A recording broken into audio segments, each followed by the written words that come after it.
Picasso's freestyle. Let's do it. Hey. Eating a couple wings with a couple kings. They're my favorite things. Hey, hey.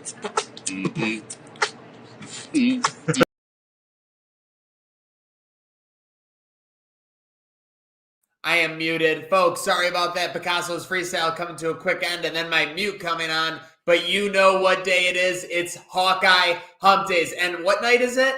It's pizza night every night. So make sure you're checking out Picasso's Pizza. But today, we are, of course, unless you've been living under a rock, you know we here at What's TrainWreck Watching are checking out Hawkeye on Disney+. And we had a blockbuster episode. So let's get our insiders in here. Of course, Mr. Hollywood, Joe Casali Files making his return after a week exodus. And you know him. Your wifey knows him, and your side bae knows him. The Majka Man, wow. Jake Micah. Gents, how are we doing tonight? Oh, man, we are doing fantastic. Great. It is, I mean, you know, this is a Marvel week at its finest with today, obviously, with a killer episode of Hawkeye and what's to come this weekend with our friendly neighborhood Spider-Man. So it is, even though Christmas is next week, it really does feel like Christmas came early this week.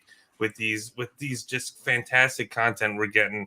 And again, this episode was just fire. It was so great to have our girl Yelena back. I just love me some Florence Pugh, and just to see her come into what she's doing was just so good. And it just this really has turned out to be one of my favorites. I didn't think I was going to hate this show, but I thought it was going to be a little bit of like, okay, like everything's, you know, coming out, and then we got Hawkeye, but this really has becoming a promising show. Like every episode has been stellar so far.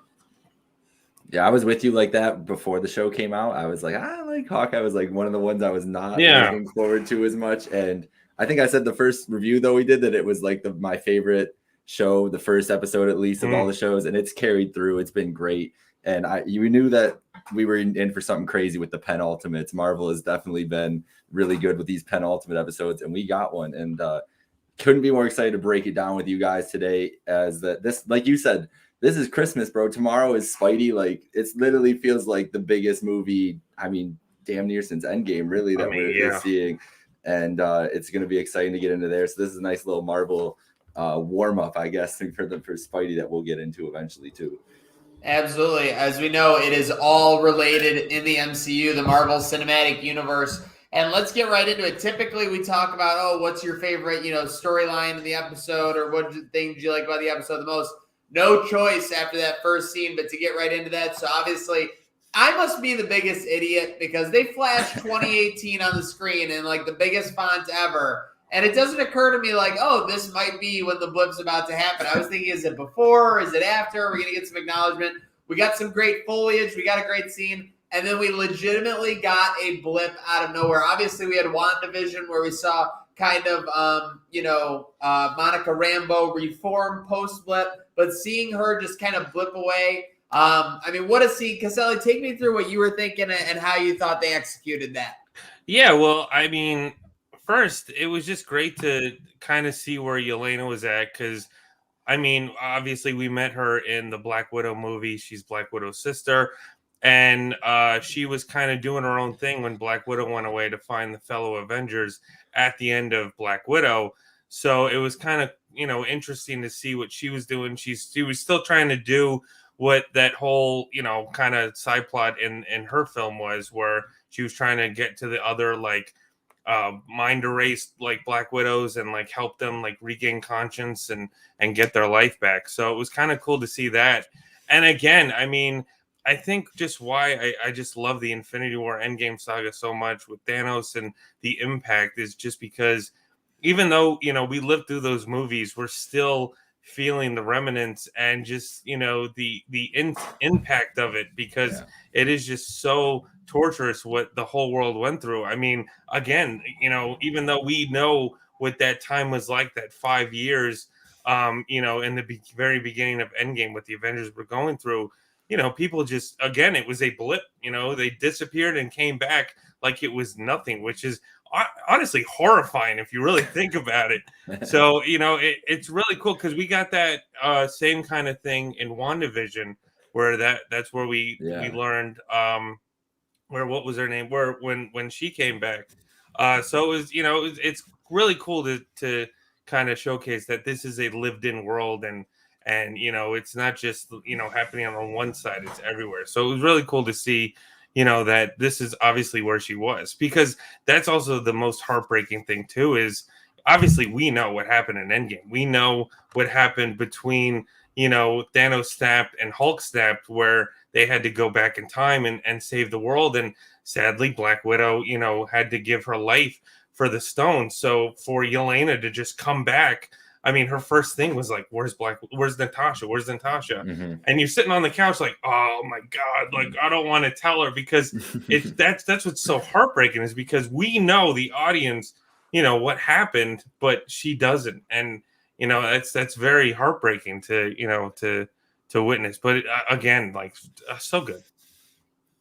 So good.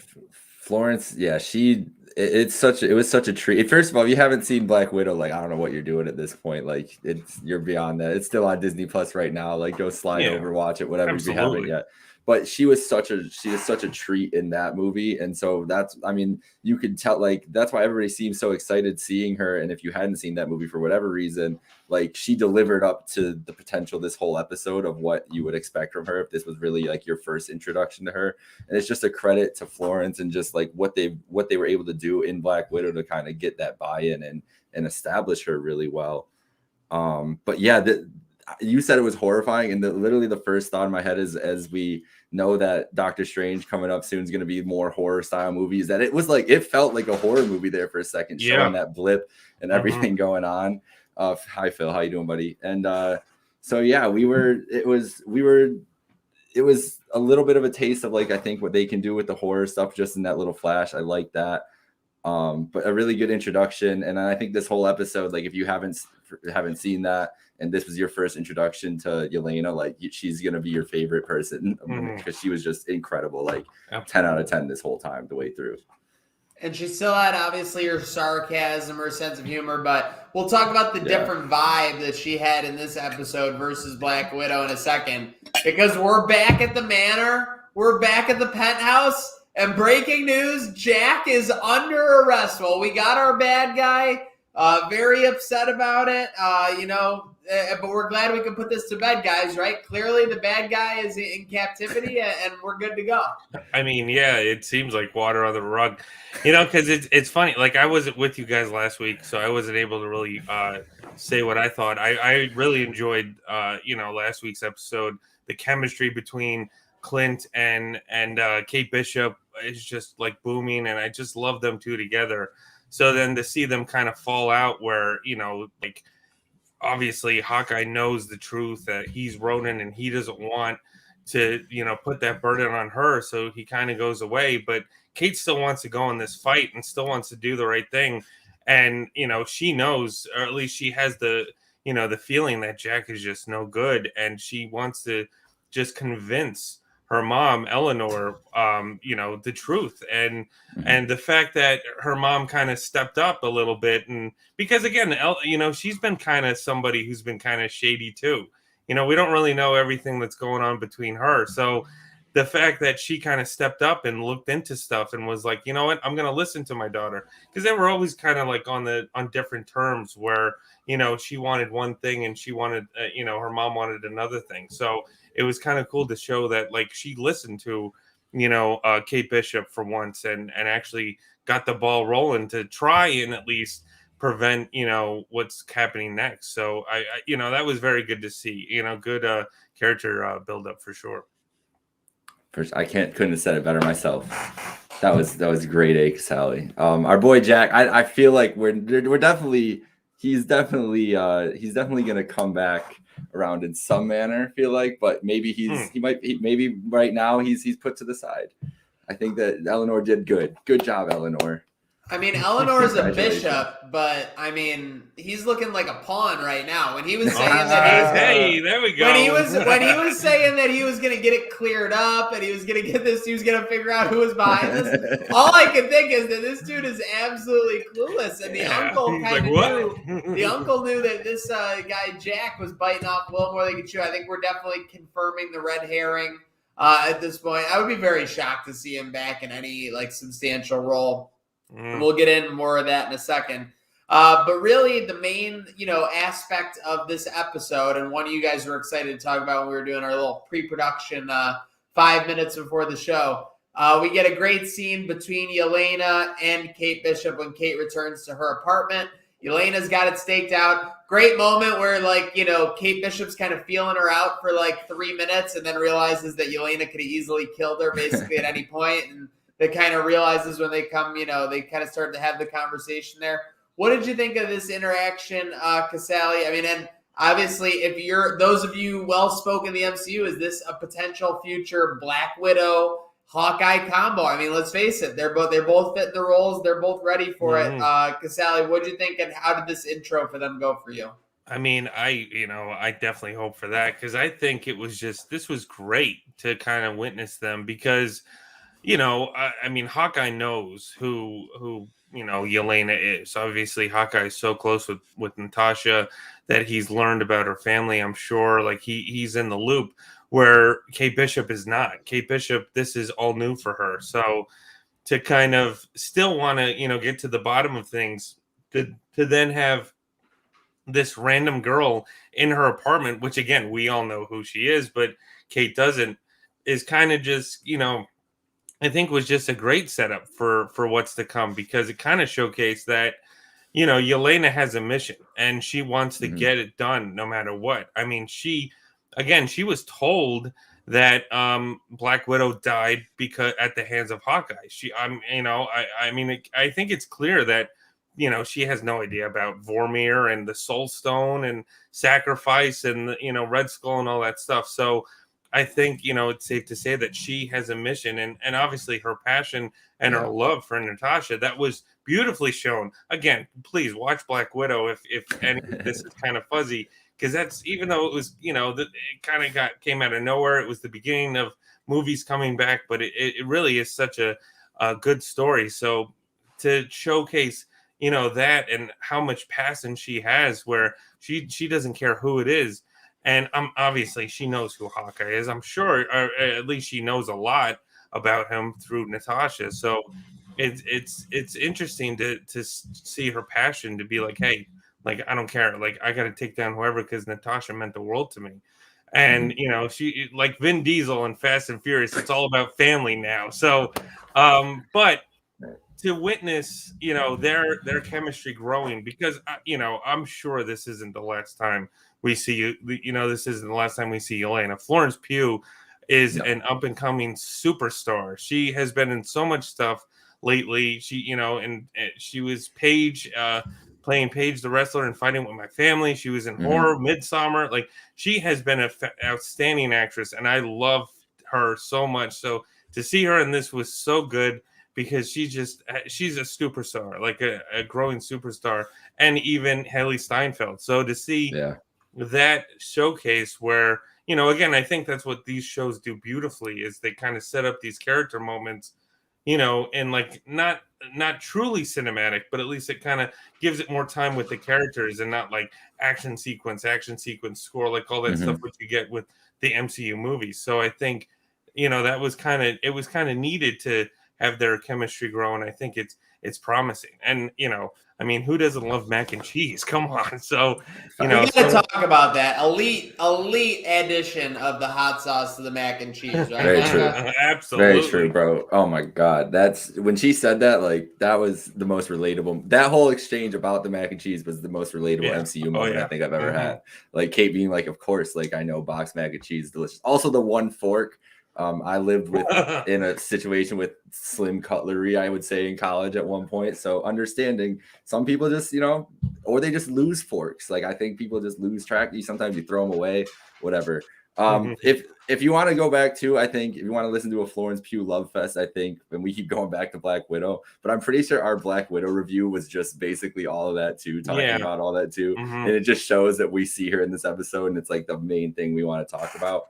I did want to ask though, so Kate is definitely not aware of anything that happened on Vormir or anything either too. Then, no, right? I don't think so. I don't think we're relatively aware if Kate has any knowledge of any Avengers. Honestly, I don't think activity. we're or if anybody is. Like, I mean, I think at this point people know who Thanos is, which I mean, you got coffee cups and all that stuff around, but I mean, like Infinity Stones and Time Stones and all that stuff. I don't think so. We've never even seen I'm surprised we've never seen an MCU in one of these movies or something, like a newspaper of Black Widow's death. There was no public announcement of it. So I'm just wondering how much people actually what was their PR strategy announcing Natasha Romanoff died? Was it just because we don't know what the general public knows about it. Yeah, either. Well, it was in Far From Home when the kids announced that both Natasha and Tony and Vision died. Maybe that's pretty much all we got. Yeah, that's true. So, and I read a great point on Reddit as in the reaction to the episode, Always. But Hawkeye is totally the guy to be I know what happened and I don't need to clear it up. And the rumors spread, right? That what happened with Natasha, so yeah, it's a good question. I don't think the general public knows about Vormir or anything. I don't think Kate Bishop knows about anything outside of the 5 boroughs, honestly, at this point. They've kind of made an effort to show you that she's still kind of young, just like they do with Peter Parker when he's running around. But that's the awesome thing about this whole scene too, is that Yelena really doesn't know anything about the American civilization at all either. It's her first time in New York. She has no idea what the fuck she's talking about American Christmas. So you can just see the two of them, they're planting so many seeds for whenever we see these two together, it's gonna be right there. And then they're just gonna fill in those spots. It's hilarious. It was a hilarious interaction though. I was laughing the whole time. And I'm very excited I never thought I didn't know how excited I could get during this Hawkeye, even just this whole show, and just the chemistry that Kate Bishop and I should say Haley Steinfeld's been able to show with pretty much damn near everybody on screen. Shows she has command of that character and everything. It's gonna be fun to see her interact with a bunch of MCU characters. Absolutely. And I contrast that with Sam and Bucky, who basically took 4 to 5 episodes to actually start talking to each other, right? And maybe going against trends. Usually there's the stereotypes that girls are the ones that don't get along. They're the ones that stay distant. These two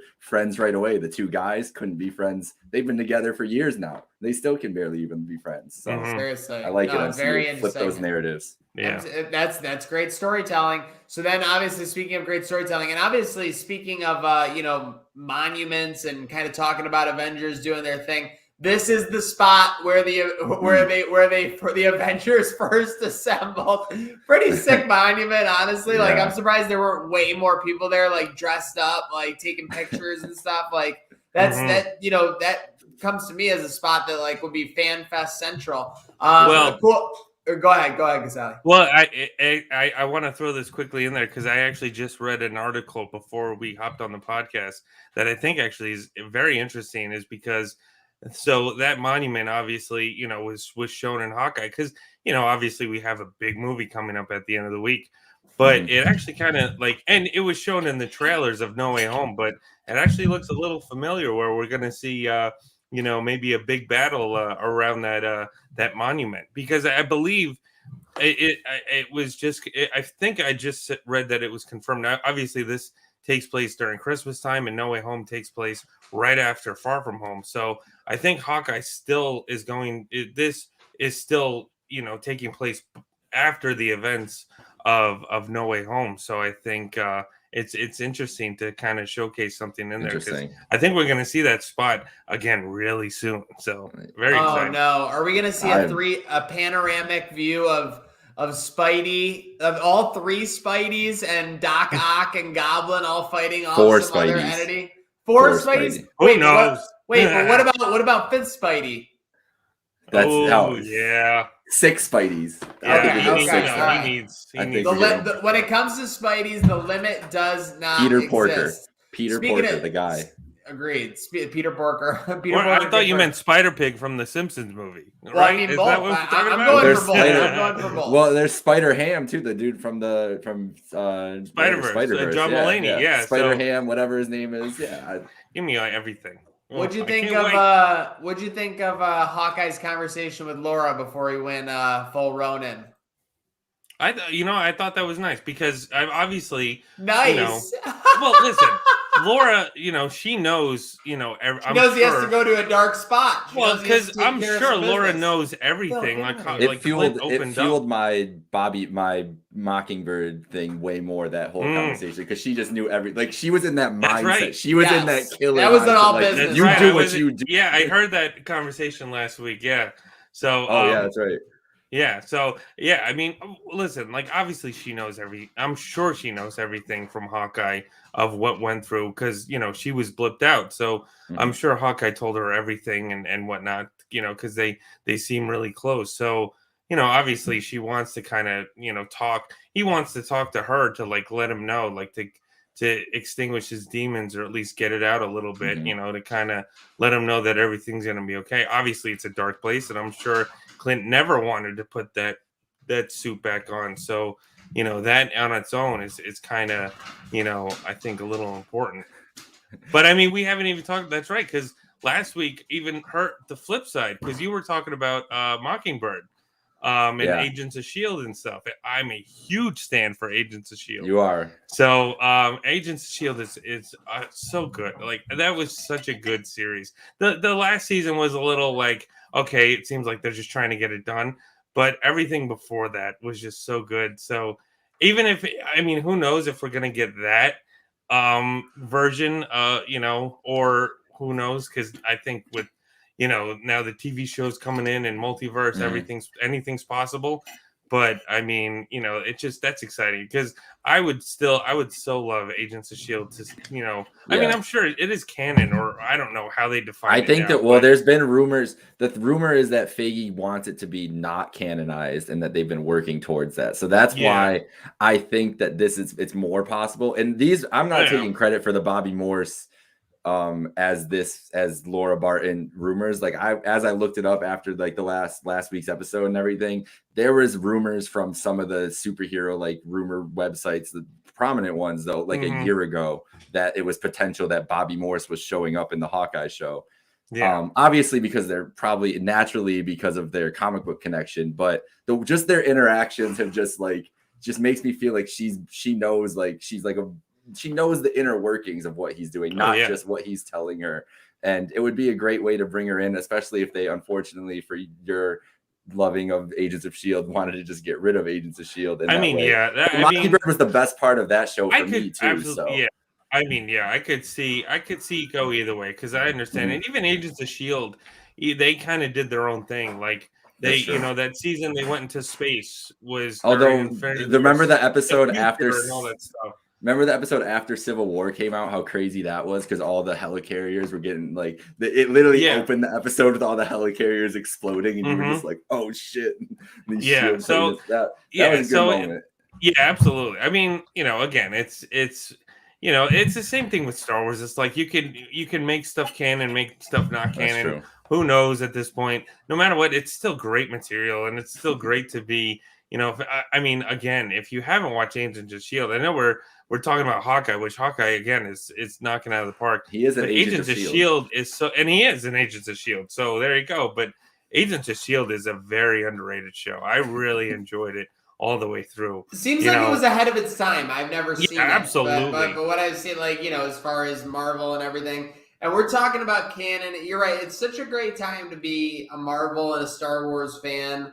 Not just because Abrams is out and the sequel trilogy is done, but you have these entities, again, canon or non-canon. So for Star Wars last year, when Boba Fett comes back, it was kind of Boba Fett was always canon, but the fact that he came back, you have your Grand Admiral Thrawn that gets announced by Ahsoka. When that got announced, that was an earthquake in the Star Wars like universe, because Grand Admiral Thrawn had never been acknowledged in like a mainstream way like that before. He had been in the animated series Rebels, right? Yeah. Rebels, okay, right? yeah. So obviously he had done his work there, but to hear him mentioned on screen, the idea that we'll be getting a live action Thrawn. And of course, if you've been a Marvel fan, it started with Spider-Man. Spider-Man was always the forbidden entity for this new MCU. They finally got him for Civil War, as we mentioned. But now the two that are always looming are X-Men and Fantastic Four. When will they come over? When will those, paths cross? And so it's very interesting to see. You can rant about it for years on end. But the one thing, I guess, we're talking crossovers is This is my exact thought as we're. Oh my god! I was watching the action scene and I'm just like, this is basically like Batman. Like nobody can tell where this guy is, and he just takes you out in like one swoop. Oh that was my first thought. My first thought. I was like, oh, so we got a bet. I think I wrote it in my notes. Is Clint Batman or Clint is Batman? That's what I said. Oh man, I'll tell you what. He's like slow rolling as Hawkeye because he should just basically be Ronin the whole time. I mean, yeah. If that's that's just honestly like when I watched this episode, it was early in the morning, so I was just waking up. Even though it was still a fantastic scene, it was just that's true. Like it kind of had a little Christopher Nolan vibes in there, and Batman Begins when he's kind of surprised we didn't get some Hans Zimmer, So yeah, but I mean that's an interesting take. Whether it's DC versus Marvel or just people having fun, kind of putting like little Easter eggs in there because, just loving the lore. But yeah, that's an interesting way to look at it. I didn't really even take that at first, but I mean, is he like, that's really fun. He should be, bro. At this rate, he should be. Yeah. Seriously, that armor was no joke too. The forearm blocks on the sword. Let's go. I mean, that's definitely more than just, that was worth way more than whatever they were bidding on that black market auction. But obviously, he takes out all the henchmen. The tracksuit mafia is just no match for Ronin, unfortunately. And then we get our face off with Echo. By the way, we've never heard her like referred to as Echo on screen, right? No. This is kind of like a Scarlet Witch situation where we know that she is Echo in the whatever. Okay, so she had that. They had a great fight. They had a great moment. KB comes in with the save, but after all this, it seemed like based on the Fallout gents that Echo, to me, unleashed now more than defeated. Because it seems like from what I heard and what the rumors were, kind of more of an anti-hero than a villain. And it seems like the path for that is a lot more paved now than it was a couple of episodes when we met Echo. Yeah, well, because I mean, even though we are in an embarrassment of riches at this point with all this content coming out and everything being announced, we also had, we kind of knew before this was coming out that Echo was getting her own show in the next coming years. So, I mean, take that as you will. I don't know if who knows, like, if the general audience like notices every announcement, like obviously we do. We're nerds for this stuff. We love it. And so, I mean, who's to say who really is in the loop? That's true. But obviously with us, we're like, okay, but Echo gets her own show. And, unless it's a prequel, there could be a chance that this isn't going to be the last time.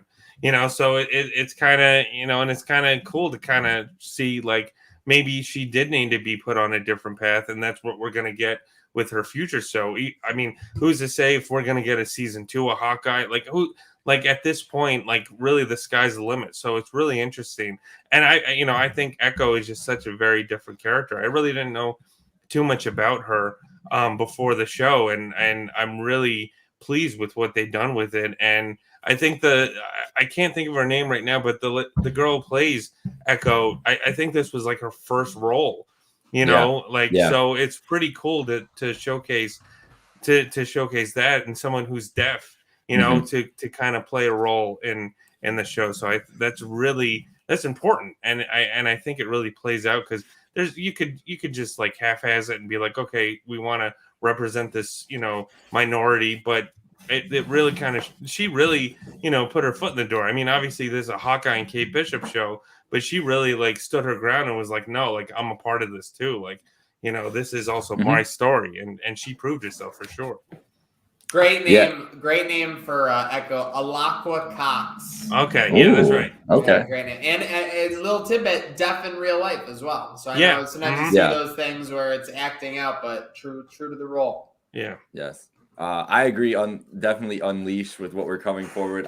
I'll wait to give all Echo thoughts. We're about to come to the end of the episode where I think game changes for all these characters anyways. So that's right. All right, so we get Hawkeye. He gets kind of bailed out by Kate Bishop. A little bit of a surprise there, and a momentary lack of awareness or whatever you want to call it. They have their Uber ready to go. Like, I'm confused how that worked, but what a great getaway car! What a great 2021 getaway car. The Uber driver's not going to ask questions. He's probably going to think you're just out on the town somewhere, dressed up. You know what? Whatever. Do you people do you? Agreed. As long as you're a 5-star rider, they're ready to go. And speaking of 5-star riders, we got Florence Pugh. We got her tracking after her client. And I'll let Casali just bring in this talking point. Casali, what do we see at the end of this episode?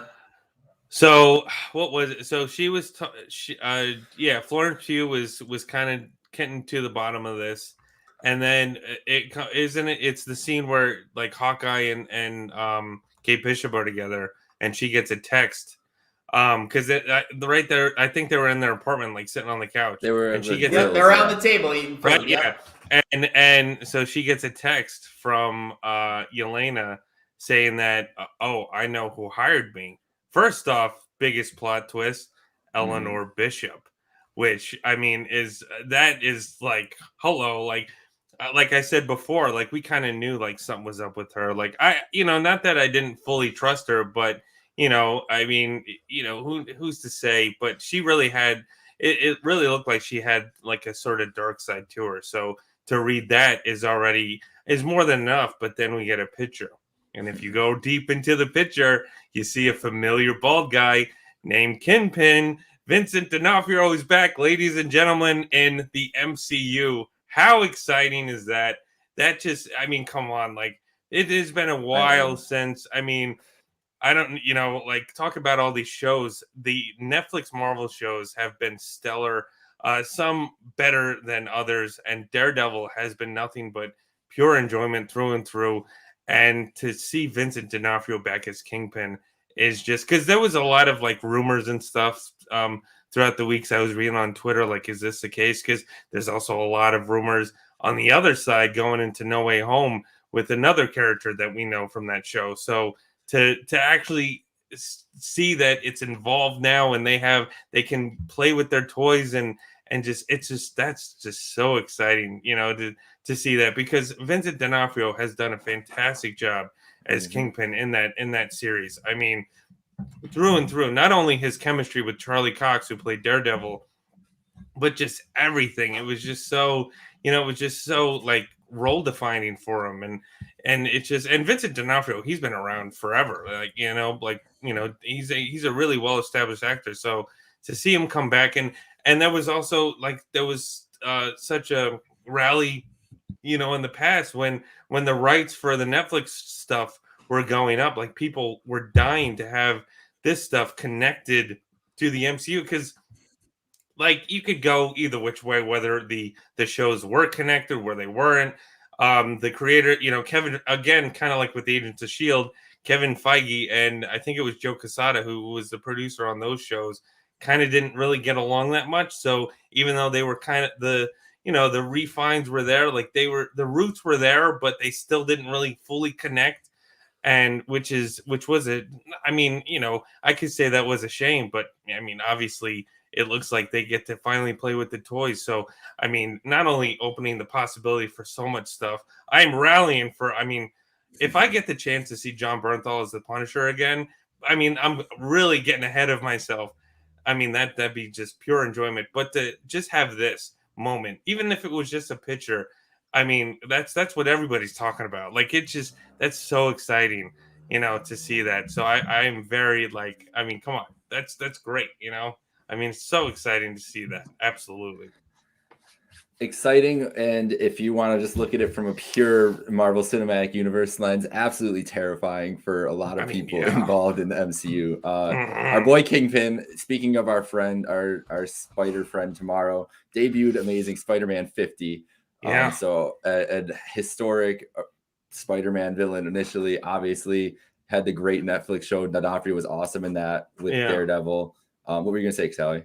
Well, I was gonna say too. I mean, also Into the Spider-Verse fans, he was a great villain in that movie as well. True.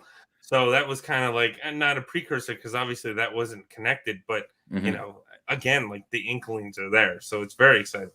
It's awesome. So I'm really excited. I mean, excited to see it, but terrified for what it could happen. And obviously, he's got his handprints on everything. So I want to bring all this back full circle to the beginning because we were very dismissive of our boy Jack earlier. I don't think Jack's going anywhere, guys. I think Eleanor set them all up. I think Eleanor knew that Kate was coming to the apartment at that time because she tracks her all over the place and just had these henchmen set up to take away Jack because Jack's in with the good Kingpin too. Let's remember this dude's evil too. So I think Kingpin's going to have his handprints in on all of this. We know that he already tried to get Echo's dad killed by tipping off Ronin, which is some wild shit that you have to like even convince. But Maya was clearly, she definitely believed it, right? Like she, in that moment, she found that out from Clint. Like it looked like it kind of was more explained in that moment. Like who does she know is really a bad and good guy? Like if you're looking at Clint Barton, you know, Avenger, obviously did horrible things as Ronin, but comparing him to Kingpin is like, I mean, Clint's winning that battle every day of the week, no matter what. So I think that is setting into motion what she's going to be doing. She's also a big Daredevil character involved with them as well. So, and has been involved with Hawkeye in the comics too. Kingpin showing up changes a lot of things. And I think it honestly gives us the direction of what we're going to see with like these Marvel Disney Plus shows and kind of what they're setting up in New York City. We've already seen it with the Netflix shows when they started with the Hell's Kitchen and everything. But now it seems like his reach has obviously extended beyond just Hell's Kitchen, and he's infiltrating different parts of the city. As I've said before on this podcast, he is the mayor of New York City at the moment. And we're about to get some multiversal madness going on in here. So maybe he just ends up the mayor. I don't know. But I have a feeling that a big focus of our MCU future is going to be with a lot of these characters dealing with whatever this man's trying to pull off in New York City right now after the blip and everything else that happened. I'm very excited to see where it goes, though. You blew my mind with the with having Jack in on the henchman arrest. Yeah, I think he's in on it. That actually does make a lot more sense because he literally just couldn't have been less not worried at like all. either he was ignorant and clueless, or like literally just like could not have been less scared at all. Yeah. Don't worry, I will figure out who's behind this, folks. The time has come. There is no way home. What a movie on deck. You got about 1 million Rotten Tomatoes reviews. I think it's about still at 100, if that makes sense. I think it's at 95 right now, but still. Only at 95? I'm done. I don't want to refunding my tickets. Yeah, that's right. Yeah. Okay. It has to be 100. No. So we're all pumped. I'm going to be seeing it. I actually had to reschedule my time. I was going to see it yet tomorrow at 6. And I rescheduled that for Friday at 2. So I got 1 day of dodging. I got to be careful to stay off YouTube. You know that people are going to be throwing some videos up with some spoiler captions. Yeah, and my stuff, buddy at work has been saying on YouTube, it's been nuts with that kind of stuff. I mean, even like on, you just like that's social media at its finest. Like you can go on Twitter and people, there are some people who care because I mean, it also. It's great. It depends because obviously there are these reviewers that go to these premieres and they have a responsibility to do, and that's what they do. Sometimes there are some reviewers that post spoiler reviews online, and then people kind of get the chance to look at that who haven't even seen the movie. Some people who don't even care; they just want to spoil it for the rest of us. So it kind of you can have it, but it's such a tough thing, because there are so much of us that are so excited for this movie, and there's a lot weighing on this movie. I am so excited. I'm not seeing it till Saturday. So you better just put all devices in airplane mode. I'm worried for you. I'm ripping my eyes out right now, but so it's just either way, I mean, to witness it. As far as reviews, it premiered 2 days ago. The LA premiere was 2 days ago, and since then I've heard nothing but gracious things, saying just how special this movie is.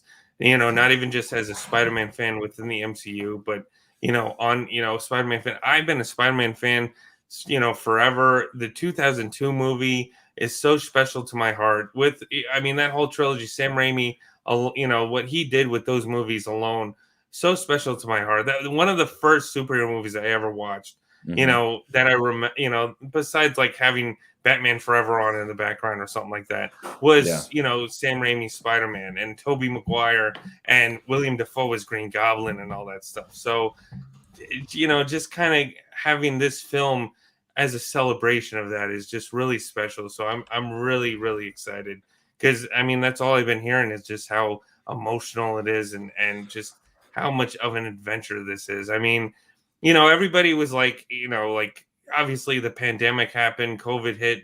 Everybody was like, what's going to happen with movies? We're not going to get the same stuff we did with like Endgame and all that stuff. But it really, it's a testament. It's really special to see that people still get excited for the movies and are still selling out theaters and all that stuff. No Way Home has been breaking numbers and it hasn't even come out yet. It comes out tomorrow. So it's really special. So I'm really excited to see this in the theater and just kind of like live with it because it's just Spider-Man has always been special to me and he's just a kid from Queens and Tom Holland also he's been doing a remarkable job from Civil War, the Infinity War, Endgame, and his own movies Homecoming and Far From Home. He's been doing a spectacular job as Spider-Man and Peter Parker. So this movie is going to be really special and just in time for Christmas, getting all the families out there. This is really going to be something, spectacular. And from what I'm hearing, as far as them diving into the multiverse, what a way to do it. It delivers apparently on that. Yeah, part, yeah. Which is just cool. It's funny too because Sony had such a hit with Spider-Man Into the Spider-Verse, and as an animated film, so to have them have the tools and the chance and the resources to do that. Kevin Feige, he has been a part of Spider-Man since the beginning. He's worked, like some of his early jobs was those Sam Raimi Spider-Man movies and the same with Amy Pascal. So for them to kind of have this is kind of really special. And from what I'm hearing from them, they're just in awe of this. It's a really special moment. So I cannot wait to just sit in the theater and just watch this film and just I can't wait. So I saw the one review that stuck out to me the most was it said tender and funny and a little bit devastating. And that's basically what I expect from a good Spider-Man movie. That's any good Spider story. Sal, you said it perfectly. The 01 movie. My first movie I think I ever saw in theaters was like 3 years old, was Phantom Menace. I don't recall much of it, but I know that I was at the theater for that. And I used to say freaking Menace instead of Phantom Menace for some reason. So we can shout out to that one, but heard that my whole life. But the one I really remember is Spider-Man. And then obviously grew up reading comics. Spider-Man was the one, probably because of seeing that movie. I've read Spider-Man since then pretty much. So yeah, this is going to be, this is all I've waited for in a Spider-Man movie. I was waiting for to see a collection of villains on screen. They were teasing at the end of Amazing Spider-Man 2.